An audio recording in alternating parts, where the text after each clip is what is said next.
Ulster American, c'est un huis clos à 3 personnages la veille du début des répétitions d'un nouveau projet théâtral. On a un metteur en scène et directeur artistique londonien qui rêve d'être le directeur artistique du National Theatre. On a un acteur américain oscarisé, mais dont la carrière est un peu sur le déclin et qui est membre aussi des Alcooliques Anonymes. Et on a une jeune autrice irlandaise prête à tout pour faire sa place dans un monde d'hommes.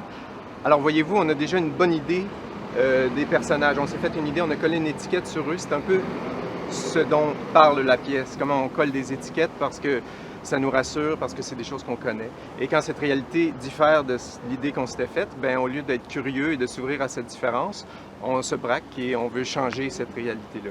Parce que Jay, l'acteur américain, il a accepté le rôle pour se rapprocher de ses ancêtres irlandais catholiques, mais il va se rendre compte que l'autrice et son personnage ne se considèrent pas irlandais, mais britanniques, et ne sont pas catholiques, mais bien protestants. Alors il va vouloir qu'elle change sa pièce.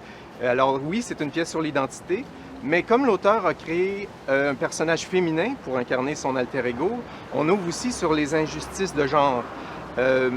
Parce que la pièce est une bonne dose de mansplaining, de m'explication, et par les temps qui courent, ça fait du bien de rire des angles morts du patriarcat. Mais encore là, c'est un rire jaune parce qu'on est vite à pointer du doigt, mais c'est souvent soi-même qu'on reconnaît sur scène.